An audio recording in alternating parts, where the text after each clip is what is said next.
This is your second violation. Move that junk car today or the fines triple tomorrow. Perfect. I was hoping you'd put that in bad in writing. Uh-oh. Some people spend their money on vacations, others buy boats. I spent mine on a car that most people would never understand. My name is Ethan Brooks, and at 34 years old, I'd built a software company that created performance tuning systems for high-end sports cars. After selling the company to a larger automotive tech firm, I finally rewarded myself with something I'd dreamed about since I was 16. A 2023 Dodge Challenger SRT Demon 170. It wasn't just fast. It was one of the last true American muscle cars ever built. Supercharged V8, over 1,000 horsepower on E85 fuel. Wide body, massive hood scoop. A car that made grown men stop talking in parking lots. I wasn't the type to show it off. Most weekends, I drove before sunrise, long before traffic filled the Arizona roads. By 8 in the morning, the car was usually back in my garage. Life was peaceful. Until I moved into Summit Ridge Estates, an upscale HOA community on the north side of Scottsdale. The neighborhood looked like something from an architecture magazine. Modern homes, palm trees, perfect landscaping, luxury SUVs in every driveway. Everyone smiled, at least during my first month. Then came Sandra Collins. Sandra had recently become HOA president after promising to protect property values. Within weeks, she began creating rules nobody had ever asked for.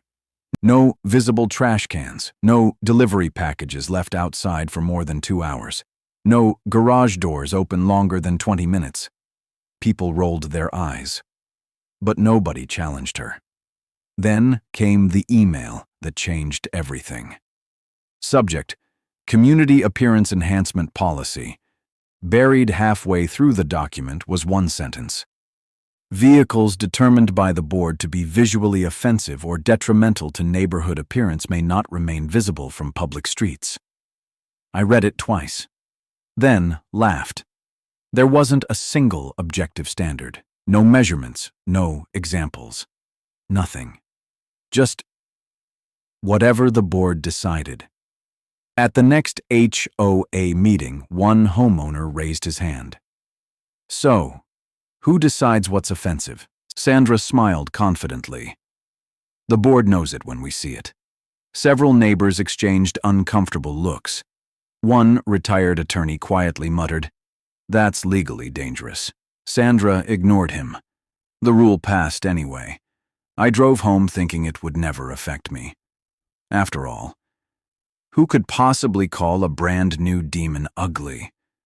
Apparently, Sandra could. 3 weeks later, I found a bright yellow violation notice tucked beneath my windshield wiper.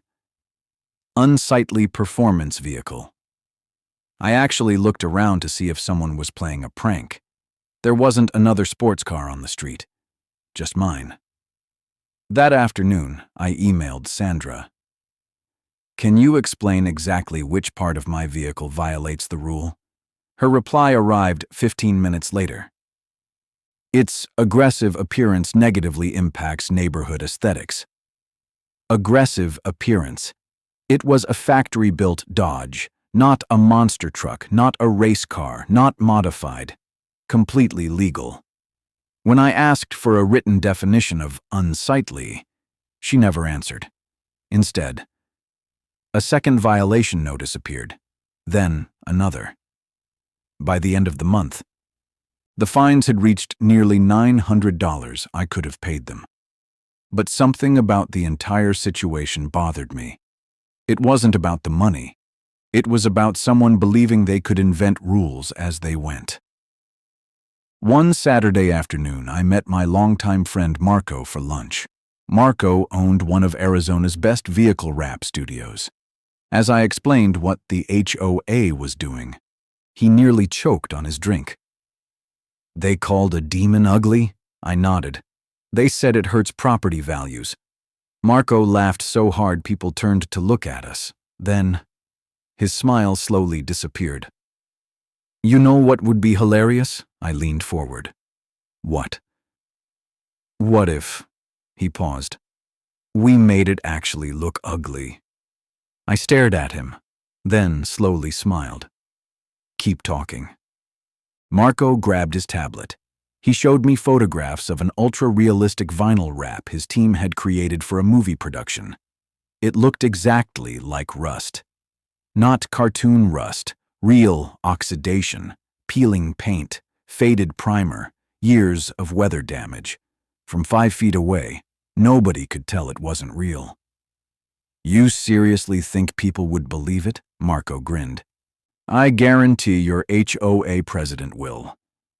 3 days later, my demon rolled into Marco's studio. The original metallic black paint disappeared beneath one of the most convincing wraps I'd ever seen. Rust around the wheel arches, old repair patches, oxidized steel, sun-faded paint, even fake scratches around the door handles. It looked like a forgotten muscle car someone had rescued from an abandoned barn. Except, when Marco pressed the starter button, the supercharged V8 exploded to life with its unmistakable roar. He laughed. Ugliest $200,000 car in America. I couldn't stop smiling. The following Monday morning, I parked it in the driveway instead of the garage. Then I sat on my front patio with a mug of coffee and a car magazine. Not waiting, just curious. Exactly 27 minutes later, a white Lexus SUV rounded the corner. Sandra was driving. She slowed down, then suddenly slammed on the brakes so hard the SUV dipped forward. Her sunglasses came off. She stared at the rusty demon for several long seconds, then grabbed her phone. She took pictures, walked around the front, more pictures, walked around the back, even crouched down beside the rear tire. I quietly turned another page of my magazine, without saying a word. Sandra marched straight up my driveway. She didn't knock, she didn't introduce herself, she didn't even acknowledge me. She simply pointed at the demon and said, "What in the world is that?" I looked up. "Oh, you mean my car? That thing looks like it belongs in a junkyard." I nodded thoughtfully. It does have that look. Sandra smiled for the first time all morning. I finally have an easy one. She pulled a violation notice from her clipboard. This vehicle will be removed if it isn't gone before tonight. I calmly folded my magazine and stood up. Then I looked directly at Sandra. You seem awfully confident. I am. Good, I smiled.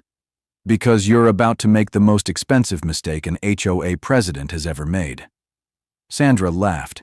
She genuinely thought I was bluffing. What she didn't know was that 3 different neighbors had already started recording the entire conversation, and none of them planned on deleting the videos. Sandra laughed so loudly that neighbors started opening their front doors. You actually think this conversation is going to end well for you? She asked. It depends, I replied. For who? She pulled another violation notice from her clipboard and slapped it onto my windshield. This vehicle violates Section 8.4 of the Community Appearance Policy. It will be towed if it remains here after 6 o'clock tonight. I glanced at the notice, then back at her. Did you inspect the car before writing that? I don't need to. You didn't? She crossed her arms. I have eyes. Across the street, a teenager quietly lowered his phone. He wasn't pretending anymore. He was openly recording. Sandra noticed him. Stop filming, the teenager shrugged. I'm standing on public property. Sandra ignored him and turned back toward me. You've embarrassed this neighborhood long enough, I smiled. You keep saying embarrassed, she nodded. It looks abandoned. So, you're judging the value of a car by its appearance? Obviously. I took one slow step toward the demon. That's going to be important later. She rolled her eyes, climbed into her Lexus, and drove away. By lunchtime, the neighborhood Facebook group had exploded. Someone uploaded one of the videos. Within an hour, people were arguing in the comments. That thing really should be removed. It's probably worth $500. Why would anyone keep junk like that? Then another neighbor posted a close-up photo. One comment changed everything. Wait, are those demon wheels? Another person zoomed in on the brake calipers. Those aren't aftermarket. I think that's actually a real Demon 170. The debate turned into chaos. Some insisted it was impossible. Others claimed I'd bought an abandoned shell and rebuilt it. Nobody guessed the truth. Exactly at 5:42 p.m., a flatbed tow truck rolled into the neighborhood. Sandra stepped out of her SUV with a satisfied smile. She walked directly to the tow truck driver. That's the one. The driver looked at the rusty muscle car, then looked back at Sandra. Does it run? It doesn't matter. He scratched his beard. I still need the owner's authorization, or legal paperwork. Sandra proudly held up a folder. The HOA authorized this. The driver walked over to me. You the owner? I am. You want me to tow it? No. He looked back at Sandra. She interrupted. He doesn't have a choice. The driver frowned. I've been doing this 23 years. I don't tow private vehicles because someone doesn't like how they look. Sandra's smile began to fade. She handed him the violation notice. He read it, then quietly handed it back. This isn't a towing order. It's an HOA violation. Exactly. He folded his arms. I'm leaving. Sandra's face turned bright red. You can't just leave. I absolutely can. He climbed back into the truck, started the engine, and drove away. Several neighbors actually applauded. Sandra looked furious. You haven't won anything. I simply replied, I know. The fun part hasn't started yet. The next morning, I drove the rusty demon to Marco's wrap shop. He looked at me and grinned. Ready? I nodded. 30 minutes later, the last sheet of rusty vinyl peeled away. Standing underneath was flawless metallic black paint that looked like liquid glass. Marco spent another hour polishing it. By the time we finished, the demon looked better than the day I bought it. Then he handed me something, the original invoice. Purchase price, $203,480. Professional appraisal, insurance valuation, factory documentation, everything. I smiled. Let's go. That evening, the HOA clubhouse was packed. Nearly every homeowner had shown up. Sandra confidently stood at the front. The first item on tonight's agenda. She looked directly at me. Vehicle enforcement. I stood. Before we begin, I'd like everyone to step outside. People exchanged confused looks. Curiosity won. Within minutes, 30 homeowners were standing in the parking lot. I slowly drove in. The polished black demon glistened beneath the Arizona sunset. The same neighbors who had laughed 24 hours earlier now stood speechless. One man whispered, "No way." Another walked completely around the car. That's the same vehicle? Marco smiled from the crowd. It was the whole time. Sandra's expression froze. She looked from the shiny paint, back to the photographs she'd taken the day before. Then, back to me. You changed cars, I shook my head. No, I handed her a loose piece of rusty vinyl. It's called a removable wrap. The crowd erupted. People started laughing. Someone actually clapped. Another neighbor shouted, "So the ugly car was fake." It was always the same demon, I replied. Sandra grabbed the HOA rule book. It still violated the appearance policy, a voice interrupted her. No. Everyone turned. The retired attorney who had questioned the rule months earlier slowly stood. It didn't. Sandra frowned. What? He opened the HOA bylaws. The rule prohibits abandoned or inoperable vehicles. He looked directly at her. It never gives the board authority to judge a legally parked, fully functional vehicle based solely on appearance. The room became silent. He continued. And that's exactly what you did. Every board member looked at Sandra. One finally asked, "Did we actually vote to interpret the rule this way?" Sandra hesitated. "No. You decided that yourself." She said nothing. That silence answered everything. 1 week later, a special HOA meeting was announced. The clubhouse was even more crowded than before. Homeowners lined the walls. Some had to stand outside. After reviewing the recordings, the violation notices, the bylaw language, and statements from multiple residents, the board voted.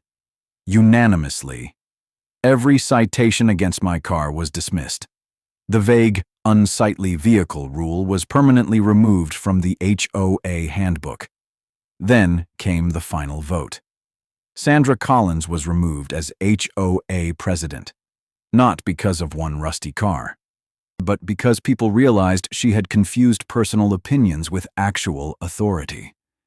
As neighbors walked out of the meeting, several stopped beside the demon. Kids asked to take pictures. Even people who'd criticized the rusty wrap admitted, "It was actually genius." A few days later, I parked the polished demon in my driveway again. This time, nobody complained. Sandra eventually sold her house and moved away. Marco still laughs every time he sees the photos. He keeps one framed on the wall of his shop.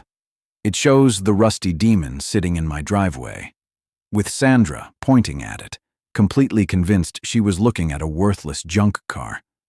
Customers always ask him the same question. Was that thing really worth $200,000? He smiles and replies, "It wasn't the car that fooled everyone. It was their assumptions." And every time I fire up that supercharged V8 on a quiet Arizona morning, I'm reminded that sometimes the most powerful way to beat someone is to let them underestimate you first.